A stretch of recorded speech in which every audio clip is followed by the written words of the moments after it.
What if the anxiety you're feeling in this turbulent season isn't evidence that you're broken, but proof that your nervous system is trying to grow into a bigger life than the one you had before?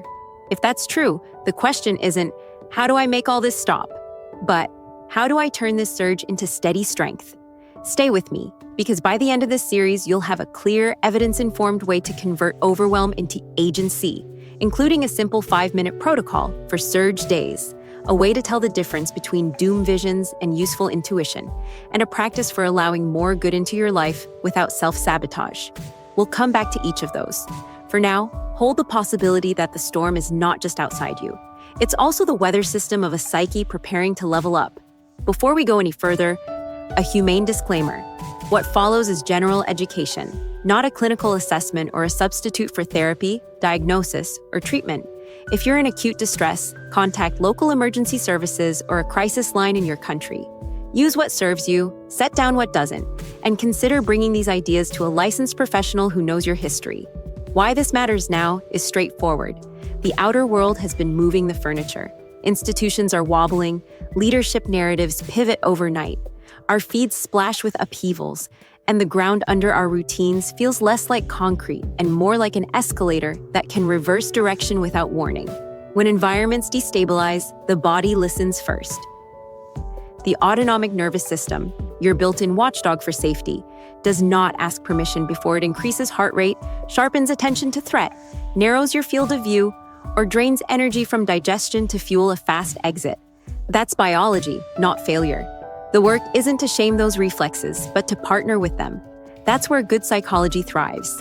Not in spiritual bypassing or catastrophizing, but in skillful co-regulation with our own bodies, our relationships, and our choices. I want to translate a set of big cultural ideas that are in the air: revolution, seismic change, new discoveries, energy shifts, into the language of mental health. Think of revolution as the nervous system's insistence on renegotiating your life's rules. Think of seismic as what it feels like when old coping strategies crack and something less fragile wants to emerge. Think of new discoveries as the widening of your inner map. Emotions you had exiled, strengths you hadn't recognized, meanings you hadn't allowed. And think of energy infrastructures as the personal grid you use to power a day. Boundaries, sleep, nutrition, movement, relationships, attention hygiene. When that grid is mismatched, when the inputs are erratic and the outputs demand constancy, you get rolling blackouts, burnout, irritability, brain fog, a low-grade dread. Changing the grid is as psychological as it is practical, and the research backs that up. Cognitive behavioral approaches help you challenge distortions that drain voltage. Acceptance and commitment therapy helps you position pain differently, so you can move toward values even when discomfort is present. Dialectical behavior. Therapy gives you skills to ride surges without snapping. Attachment-informed work rewires intimacy so you're not generating your own storms in a bid for safety. We're going to weave those strands through real stories, because concepts only become durable when they meet life. A patient composite I'll call Sophia stumbled into her revolution sideways. She is smart, conscientious, and for most of her adult life had survived by being useful. Her phone lit up like a command center. She was always the first to volunteer, the last to log off, and the one who could absorb an extra task with a brittle, cheerful, no worries. Around the time the news cycle began to feel like a rolling thunderstorm, she noticed she couldn't land. Sleep grew shallow. She drank more coffee to compensate and scrolled later into the night looking for one more read that would make it all make sense. The irony, of course, is that she was trying to feel safer by taking in more information, and her nervous system interpreted that as a larger threat field. She wasn't lazy or undisciplined. She was flooded. When she first sat in my office, what she wanted was to be reset back to her old self, the high performer who never needed to say no. I couldn't ethically return her to a system that injured her. Instead, we reframed what was happening. Not a breakdown, but a negotiation. The part of her that had kept her safe by being essential was now too costly. It was time to redistribute power internally. That's where the word revolution becomes useful, not as a street scene, but as an attachment scene. In trauma-informed work, a revolution can look like one sentence said calmly. I can't make that meeting. Here's what I can offer. This sounds small, but it's not. For a nervous system conditioned to attach through appeasement, a gentle no is an act of existential courage. She expected exile. What she got, after the tremor passed, was a better fit with herself. We practiced micro-ejections from the old script using CBT tools to surface the predictions that kept her captive. If I decline, I'll be replaced. If I rest, I'll lose my edge. If I'm not helpful, I have no worth. We didn't argue with those beliefs, we tested them. Behavioral experiments are kinder than debates. They let the body learn safety in an embodied way. While Sophia was teaching her nervous system that boundaries don't equal abandonment, another composite, whom I'll call Marco, entered therapy convinced he was too sensitive for this world. He wasn't wrong to notice a mismatch. Growing up, he'd been parentified, taught to monitor everyone's mood and pre-solve their crises. He was brilliant at intuiting danger. In any unstable system, that kind of sensitivity is adaptive. Put him in a healthy space and he overfunctions, waiting for the shoe that won't drop. The headline he carried into adulthood was simple: better to anticipate harm than be blindsided. He prided himself on forecasting. When he said he had a bad feeling about the year ahead, he felt confirmed each time the news spiked. The body keeps a ledger, and his was full of red ink from earlier years when warnings were ignored. In practice, we discovered something subtler than pessimism. Each future vision he trusted was stitched with the thread of the past.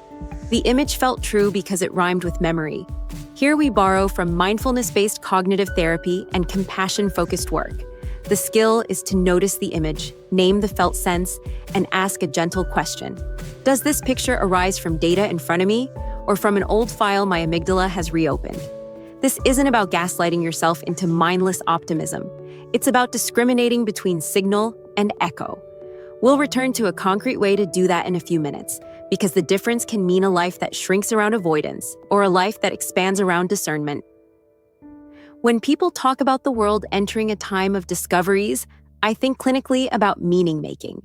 We get well not only by reducing symptoms, but by widening the interpretation of what symptoms are for. Anxiety is a smoke detector. Depression can be a power-saving mode during a long emergency. Hypervigilance is the scar tissue of love, evidence that the organism did everything it could to keep you close to life. If you take that stance, your symptoms stop being proof that you failed and become proof that you adapted. The goal of therapy, then, is not to shame adaptation, but to update it so you can thrive in the current landscape. This is where acceptance and commitment therapy is so helpful. You don't wait to feel perfectly calm to build a life you care about. You carry your discomfort like you would a crying child on a long walk home, close to the chest, gently, without making the child the navigator. Values do the steering. The science is boring in the best way. Repeated contact with chosen actions while making room for inner weather grows psychological flexibility, which predicts better outcomes across a ridiculous number of domains. That's not a promise of bliss. It's a nudge towards sturdy. The metaphor of energy grids helps many of my patients. Imagine your day as a network of substations. Some inputs are steady: deep sleep, protein, and fiber at breakfast, 10 minutes of sunlight, a walk that raises your heart rate. Some are intermittent and spiky: 12 open browser tabs, doom scrolling before bed, 3 espressos, constant availability by group chat. When your grid is configured for spikes, the whole system strains, transformers overheat, and parts of your city go dark at the worst time. In practice, this looks like snapping at your partner, missing details, or forgetting basic self-care. What actually helps isn't a life that avoids spikes. That's neither possible nor necessary, but a base load that can absorb them. Behavioral medicine and circadian science are helpful here, not as a lifestyle cult, but as low-drama habits that build resilience. When patients tell me, "I don't have time to do more," we use motivational interviewing to look for low-resistance levers. Move a habit 5%, not 50. If sleep is wrecked, defend your wake-up time instead of obsessing about bedtime, and chase morning light. If your attention is shredded, run a 2-week experiment. Carve a 90-minute block with your phone in another room and notice whether your anxiety actually decreases by the end of it. When people feel the difference in their bodies, you don't need to convince them of anything. The grid updates itself. I promised a 5-minute protocol for surge days, so let's unfurl the first half and save the rest for later, because I want you to experience it in your body rather than drink it as more information. Start by orienting. Without moving your head quickly, let your eyes trace 3 horizontal lines in the room: shelf, window frame, table edge, and then 3 vertical lines: door frame, lamp, a tree trunk outside. Your vagus nerve prefers predictable geometry. When the eyes map order, the body hears, "We are in a place, not a memory." Then lengthen your exhale just slightly beyond your inhale. You're not trying to oxygenate. You're trying to bias the parasympathetic system, the one that tells your heart to stop sprinting. Now place one hand on your sternum and one on your lower ribs, and see if you can feel the hands moving rather than the breath moving. People who have lived in emergency for a long time often can't locate themselves. Touch is a map. If you're already thinking, "This is too simple to work," that's part of the pattern. Complexity is not a proxy for potency. We'll add the cognitive piece to this later, a one-sentence reorientation that pairs with the breath. But for now, notice whether your shoulders drop 2 millimeters. That's enough. Microshifts are not cosmetic. They are how biology makes bargains with you. There's a story I've been saving because it contains a quiet reversal. Years ago, I met a composite patient I'll call Eden, who had burned out in a very modern way, by doing recovery perfectly. She devoured therapy books, tracked her habits, built morning routines that looked good on paper, and left her brittle by noon. The more she optimized, the more her life felt like a spreadsheet with a soul squeezed into a cell. What we discovered was sneaky perfectionism in a velvet robe. Underneath the routines was a terror of unstructured feeling. She worried that if she let sadness run, it would never stop. In session, we did something embarrassingly ordinary. 10 minutes of grief hygiene. No analyzing, no timeline. Just letting the body do what bodies do when they stop holding their breath. It wasn't drama, it was plumbing. After a few weeks, something new happened. She laughed mid-cry. That sound told me her system had more room. In acty terms, her relationship with private events had shifted. In attachment terms, someone finally sat on the floor with her and didn't try to fix the weather. In nervous system terms, we increased her window of tolerance, the band of arousal in which the prefrontal cortex still has a seat at the table, so she could feel without flooding. The practical outcome surprised her. She needed fewer routines, not more. She wasn't against structure anymore. She just didn't need it to hold back a dam. The most counterintuitive skill in seasons like this is learning to allow. Wanting is common, allowing is advanced. Wanting says, "I'd like a better job, a kinder relationship, a steadier mind."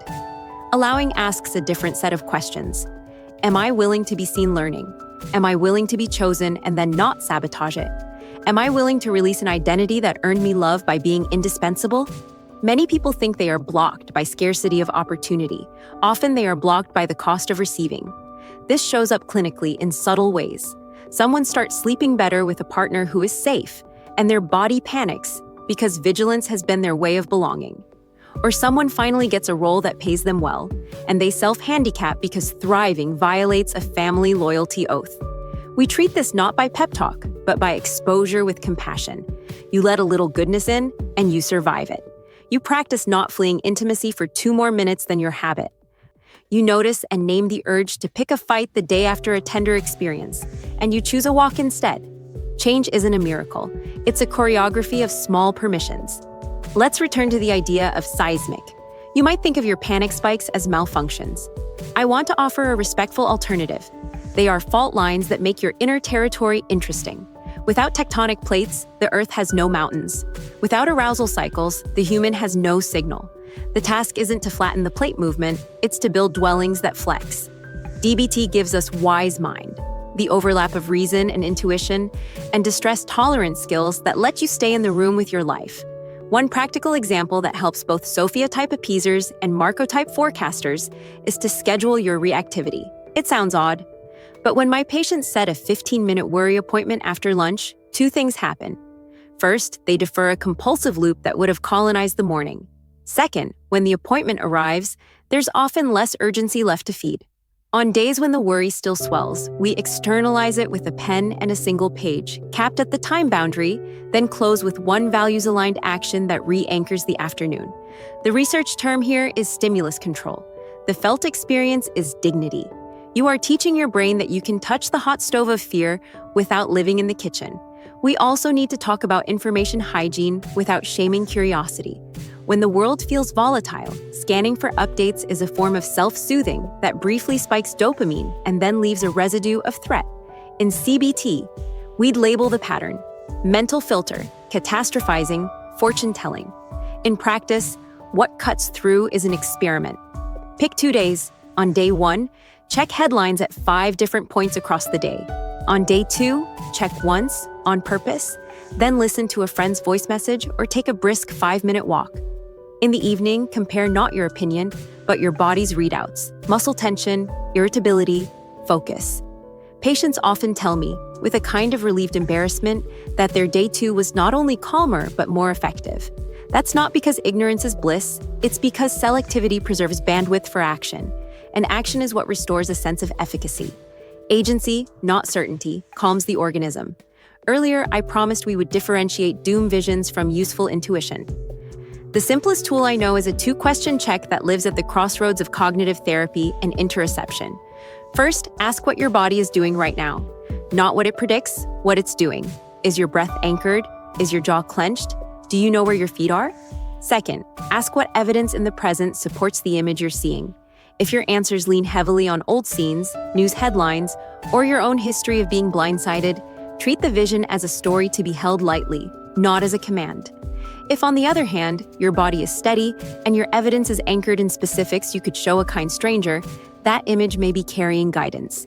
Behaviorally, act small first. Make a phone call, draft a plan, gather a single new data point. The nervous system learns from proportionate response. You can listen to your inner weather without moving into the basement every time a cloud passes. There is a quieter theme running beneath all of this. Trust. Not the kind that asks you to believe better things will happen, but the kind that grows when you keep tiny promises to yourself. Attachment science tells us that our brains model the world through repeated experiences of response. If you learn over and over that no one comes when you cry, you stop signaling. If you then decide as an adult to never need anyone, it looks like independence but functions like despair. Repair doesn't require perfect others. It requires sufficient responsiveness. In therapy, this shows up as 1,000 micro moments. A text you send to a friend, and the reply comes. The way you speak up in a low-stakes meeting, and your voice doesn't shake as much as last time. The evening you go to bed without the numbing ritual and discover that nothing collapses. Trust accumulates like that, and from it grows a different kind of confidence, the kind that can say, "I will be with myself even when I can't control outcomes." That sentence is a revolution in a world that sells control as the only safety. If you've been listening carefully, you've noticed I keep returning to allowing. There's a reason. Much of what people call resistance is simply unpracticed receiving. When something good approaches, the body looks for a familiar foothold. If it can't find one, it labels the unknown as unsafe. What helps isn't a pep talk about deserving. It's graded exposure to goodness. A patient of mine once learned to take compliments the way rock climbers take a hold, 3 seconds longer than instinct says to. That pause rewrote something older than words. For you, it might be letting yourself feel proud for the first paragraph you wrote instead of shaming yourself for the 10 you didn't. It might be sitting in the quiet after intimacy and noticing your chest wants to bolt and staying anyway. It might be watching a sunrise before the feed tells you what to fear. Each of these is a sentence in a new story. The plot doesn't change in one chapter, but you can feel when a character stops returning to the same room and starts opening a different door. As we close for today, I want to set a gentle intention for where we're headed next. We will finish the 5-minute surge protocol and give your thinking brain a sentence it can use when your body is louder than your plans. We will walk through a preventable downfall and name the early warning signs that are easy to ignore when you're praised for overgiving. We will revisit the delayed awakening and articulate how to tell when an "I just know it" is a trauma echo versus a true edge to lean into. And we will track a transformation journey that isn't magic at all.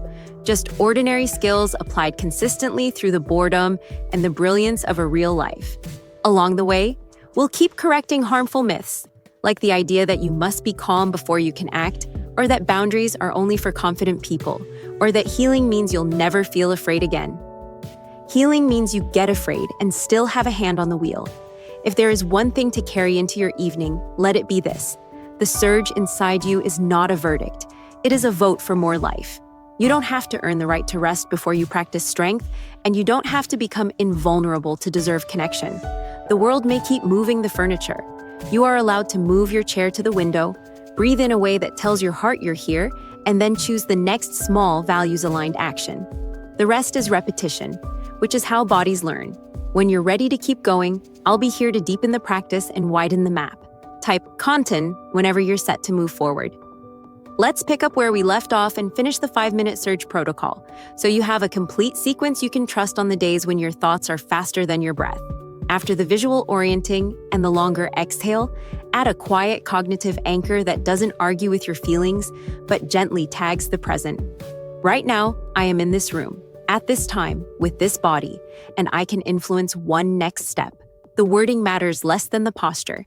You are not trying to bully your fear into silence, you are escorting it into context.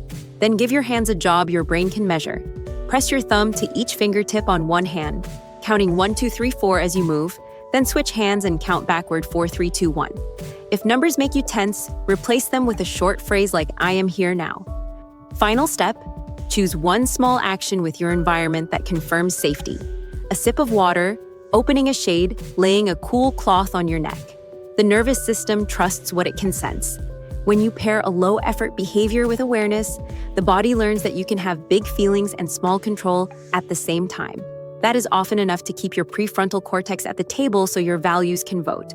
A brief reminder as we deepen. This is general education, not a personal treatment plan or diagnosis. If you need individualized help, reach out to a qualified clinician who can assess your history.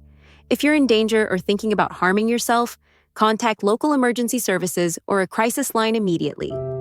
Now I want to show you what a preventable downfall looks like in slow motion, so you can recognize the early tremors instead of calling a rescue crew after the collapse. I'll use a composite story and call her Lonnie. Lonnie was praised formally and informally for being unflappable. The more the organization leaned on her steadiness, the more she believed steadiness meant saying yes. When new responsibilities arrived, she did what conscientious people do. She took pride in being the person others trusted at the 11th hour. The problem wasn't capacity, it was the invisible contract underneath. Her worth had been tethered to being available. Boundaries felt like a threat to attachment, so she ignored the first signs of heat in the system, skipped a meal to finish a deck, swallowed a headache with caffeine, delayed a bathroom break, kept the device in bed just tonight. Physiologically, she was training her body that urgency is the baseline. Psychologically, she was training her colleagues that her limits were theoretical. The crash didn't come as drama. It came as erasure. She could no longer hear her preferences. That's what burnout often is. The absence of desire because every channel has been repurposed for duty. The intervention that saved her was insultingly small, and therefore doable. We reframe boundaries as valves, not walls. A valve regulates flow so the system doesn't rupture. It opens and closes based on pressure and purpose. Translating that into behavior looked like a 3-sentence boundary formula she practiced in session until her voice stopped shaking. Here is what I can do by the deadline. Here is what I cannot do without sacrificing X. Here is an alternative I recommend. This isn't a script to weaponize. It's a way to respect everyone's nervous system, including yours. In CBT terms, we were addressing cognitive distortions. Mind reading that assumed colleagues would abandon her. Catastrophizing that predicted being fired if she set limits. All or nothing thinking that framed any no as total rejection.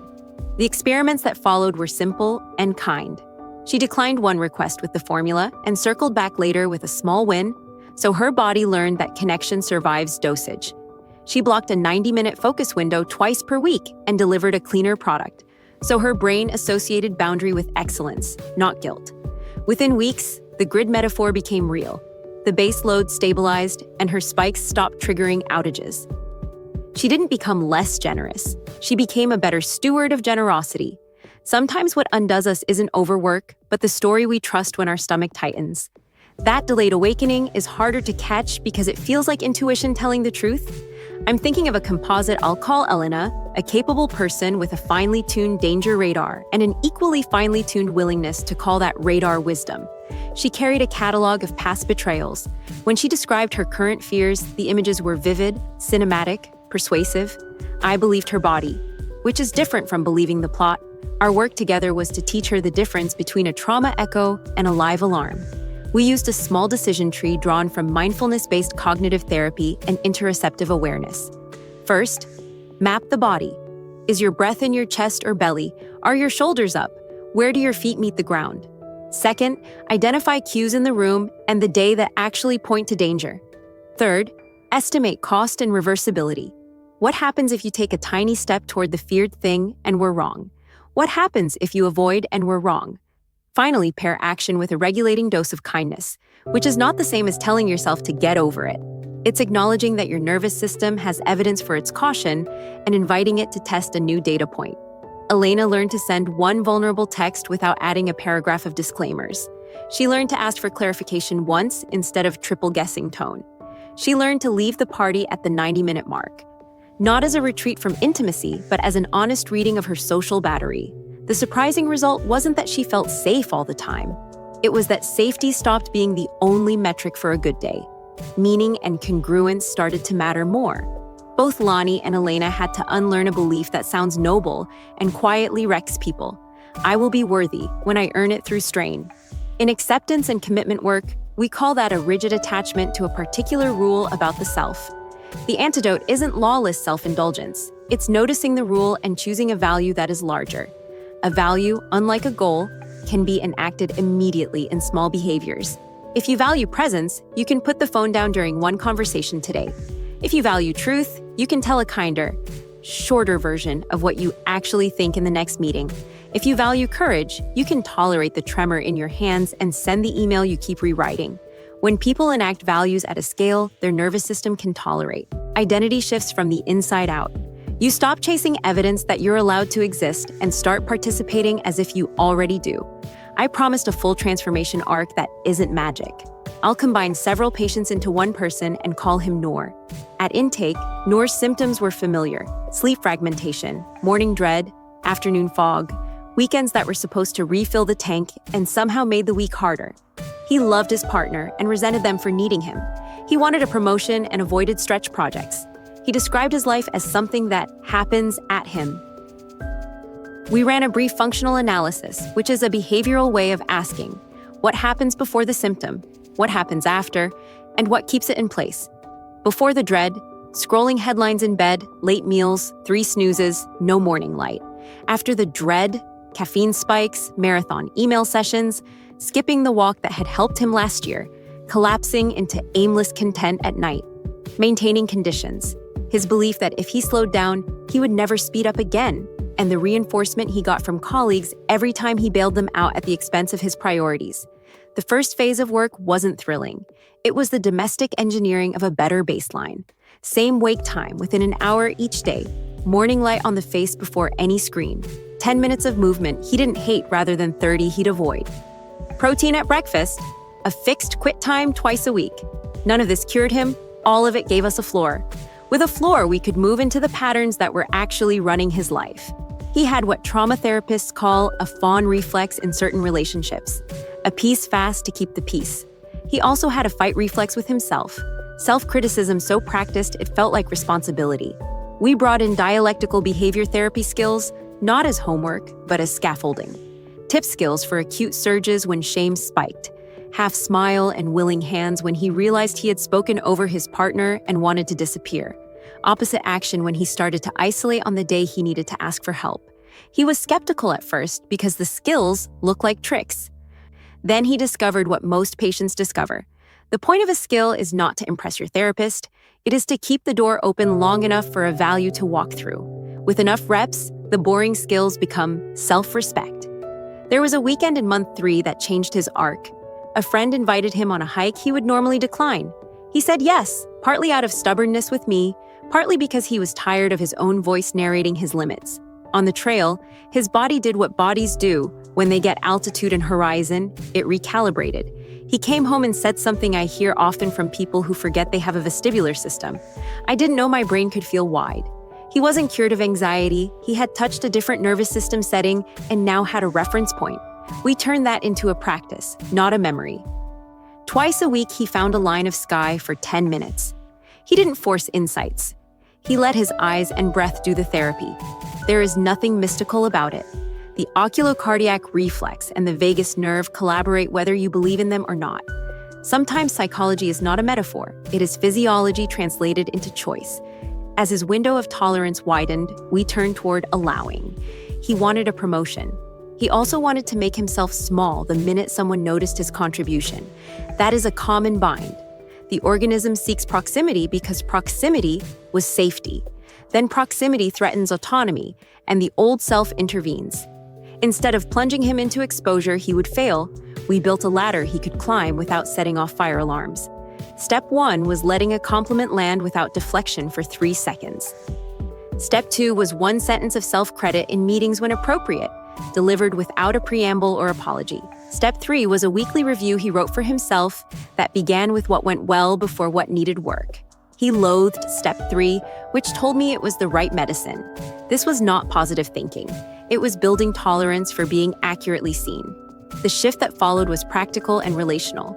He stopped offering to do other people's tasks to help and started mentoring one colleague on how to do it themselves.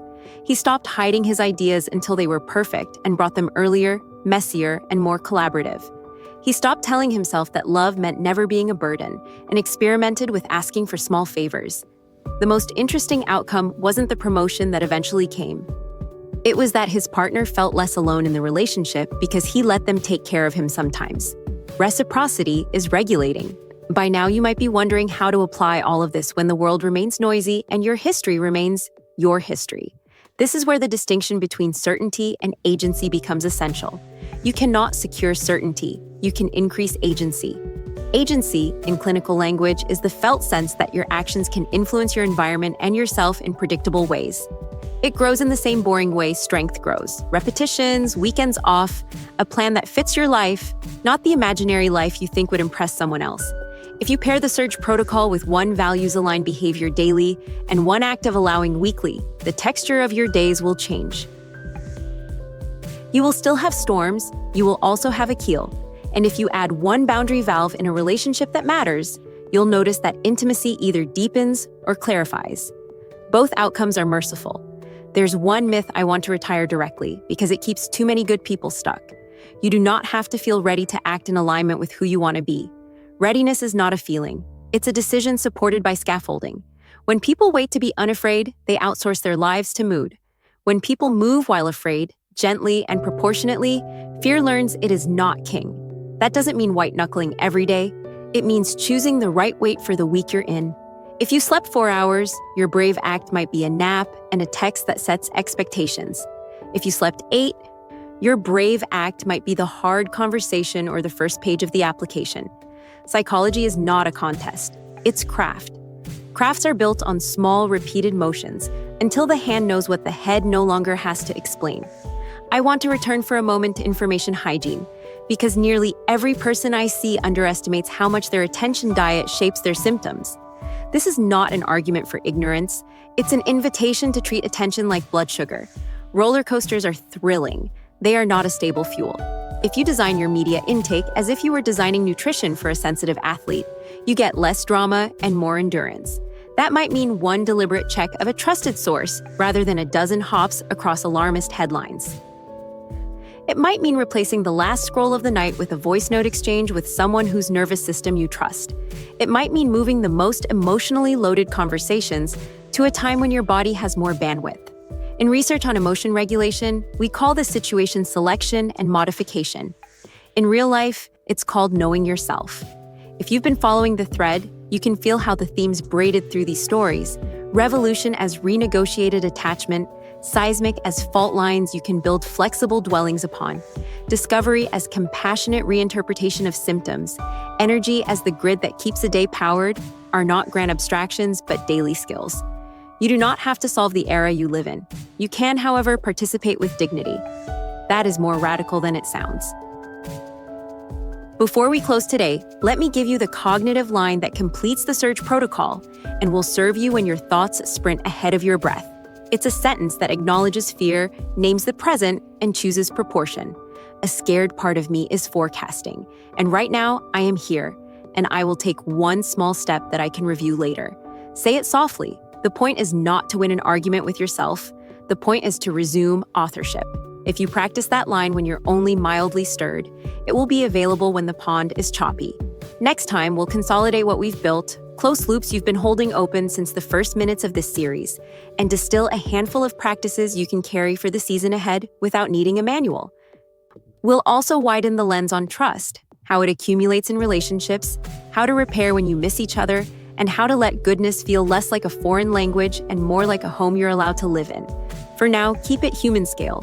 One valve, one value, one act of allowing, one place in your day where your eyes can find a line of sky. When you're ready to move forward, type "Contine," and we'll finish this journey together.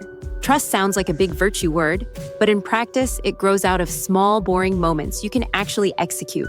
And that matters because your nervous system cares about repeatable signals more than speeches. When you wake and get light in your eyes before you get headlines in your hands, that's a signal. When you set a valve on your time and keep it, that's a signal. When you name your capacity honestly and don't punish yourself for having a body, that's a signal. Over weeks, those signals stack into a different prediction about the world. Maybe I can count on myself, and if I can count on myself, I don't have to cling so hard to certainty out there. In the attachment literature, this looks like earned security, the gradual shift from bracing for abandonment to assuming repair is possible. In the room, it looks like shoulders a little lower, humor returning even when nothing dramatic has changed, choices made from values instead of from fear. Repair is the muscle that makes trust durable, and it's worth understanding how it works when two good people miss each other. You'll recognize the scene. Sam comes home late without texting. And Jay, who hates feeling unimportant, goes quiet to keep the peace and then snaps about dishes because the real sentence feels too naked. They retreat to their corners with the usual stories. You never think of me. You're impossible to please. The old choreography is waiting. What changes the dance is not perfect communication skills, but nervous systems that can stay in the room. If either of them can slow enough to name state before content, my chest is tight and I'm telling myself you didn't care to check in. I can feel my stomach drop because I'm bracing for a fight. Then content can be negotiated. A clean repair has 3 ingredients that sound simple and take courage. Acknowledge impact without litigating intent, take responsibility for your share of the pattern, and offer a next step that is small enough to keep. Sam can say, "I didn't text. I know that leaves you hanging. I'll set a 10-second check-in on nights I run late." Jay can say, "I got scared and hid it under criticism.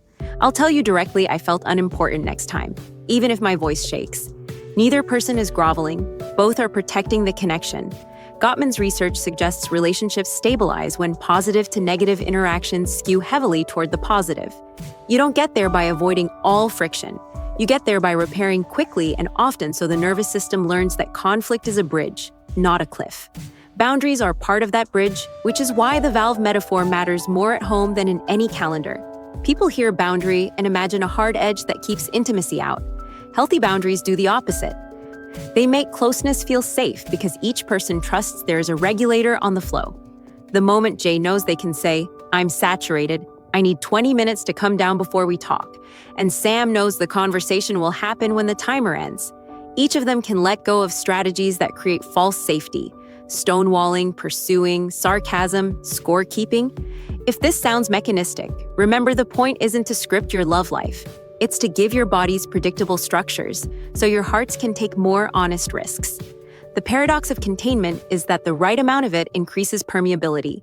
When the relationship has a container, more of you can be present inside it. Allowing goodness will still feel advanced when your lived history teaches you to survive by anticipating loss. You won't solve that with slogans. You'll solve it by taking in a little more when goodness actually arrives and staying conscious during the micro moment where you'd usually duck. The savoring research is helpful here. Attention amplifies experience. When someone thanks you, resist the reflex to discount it and let the sentence land in your chest for a breath or two. When a piece of quiet shows up between tasks, don't fill it. Notice the shape of the quiet and how your muscles respond. When a new opportunity knocks, ask whether your first no is about fit or about the cost of being seen. And if it's the latter, consider trying the smallest version that respects your bandwidth. This isn't toxic positivity, it's exposure therapy for receiving. Your nervous system learns that good things can happen without being taken away as a test of worth.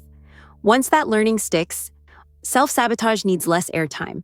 Not because you forced it to be quiet, but because it's less necessary. It's easy in eras like this to drift into spiritual-sounding explanations that float above the ground, or to reject anything that smells like hope because it sounds naive. We don't have to choose between fantasy and fatalism. We can pair evidence with meaning without insulting either. On the evidence side, sleep, light, movement, nutrition, attention design, skills practice, values, Aligned action and social support change symptoms because they change physiology and behavior. Across CBT, ITT, DBT, mindfulness-based approaches, and attachment-informed work, we have converging data that small, repeated behaviors produce flexibility, and that flexibility predicts better functioning. On the meaning side, you are allowed to interpret your symptoms as messages, not verdicts. Anxiety can be your body asking for a different pace. Anger can be your body asking for a boundary. Sadness can be grief doing its necessary work of love. The danger is only when meaning becomes magical thinking that abandons action, or when evidence becomes reductionism that abandons soul. The sweet spot is a practice that honors both. A life you can measure from the outside and recognize from the inside. You don't have to invent a perfect morning routine to keep your keel. You only need 1 or 2 anchors that you repeat until they stop feeling like decisions. For many people, that looks like a consistent wake time and daylight on the face before the world asks for anything, a brief orienting of eyes and breath when the day starts to tilt, and one small action tied to a value that you execute whether or not your mood blesses it. Pair that with a weekly act of allowing that is just past your comfort but not far enough to make you rebound. Accepting help instead of orchestrating everything yourself. Taking credit for one sentence of the work you did.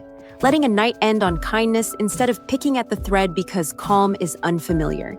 If you add a single boundary valve in the context most likely to flood you, you will discover what Lonnie and Noor and Elena did in their different ways. Your days still have weather, but fewer of them turn into storms. The world will keep teaching improvisation. Systems will change in ways you can't control. Leadership will rearrange itself at inconvenient hours. News feeds will magnify danger and minimize reciprocity. You are not required to carry the era on your back to be a responsible citizen of it. Agency is quieter than that and more sustainable. It sounds like I can choose where my attention goes at 7 a.m. and 10 p.m. It sounds like I can tell the truth kindly and earlier. It sounds like I can do the smallest thing that proves to my body that I am not helpless. Certainty is a hungry ghost. It will ask for endless reassurance and give little back. Agency feeds you as you feed it, and the meal is stamina. When we began, I asked you to consider that your surge might be a sign of growth rather than a sign of failure. And I promised a way to convert overwhelm into steadiness, a way to tell echoes from signal, and a practice for letting more good in without accidentally pushing it away. You've met each of those in plain clothes. The surge protocol takes 5 minutes and returns authorship to your present body. The echo check keeps you from obeying a memory as if it were a mandate. The allowing work teaches you to survive closeness and success so you don't have to sabotage them to feel safe. You don't need to do all of this at once. In fact, it won't work if you try. You need to do one of them today, another tomorrow, and keep the scale honest. The brain learns by repetition more than intensity. That's good news in seasons that already feel intense. If you are listening and recognizing yourself in the edges of crisis, please remember that nothing here is a substitute for urgent help. If you are at risk of harming yourself or others, or you feel unable to keep yourself safe, contact emergency services or a crisis hotline in your region now. If you need individualized guidance, reach out to a licensed clinician who can know your story in detail. This series is education, not diagnosis or treatment, and I trust you to use it in a way that protects you. It is a strange gift of these times that personal work and collective change rhyme. Each time you renegotiate a boundary, refuse to feed your fear with cheap certainty, repair after a rupture, or let yourself be supported, you are quietly participating in a different culture than the one that raised you. You are becoming less governable by panic and more guided by values. You may not see the arc day to day, but one morning you'll notice you are not arranging your life around avoidance. You are arranging it around what you care about, and your nervous system, while still jumpy sometimes, lets you keep going. That is a humane definition of healing, not the absence of weather, but the presence of a keel you trust. There is a next layer to this work that many people find naturally after the keel holds. It lives in grief and permission, grieving versions of you who carried more than their share, and giving permission to the current you to build a life that honors their effort without reenacting their burden. It lives in community, finding people whose nervous systems are good neighbors for yours, and practicing co-regulation on purpose. And it lives in craft, choosing one place to put steady effort for a season so your identity is less about what you avoid and more about what you build. If that's a conversation you want to have, we can go there together, one measured step at a time. For now, let tonight be simple. Find a line of sky. Let your eyes rest on it, breathe the way your body prefers, and choose the smallest action that matches who you're becoming. When you're ready to continue the journey in the next topic, I'll meet you there.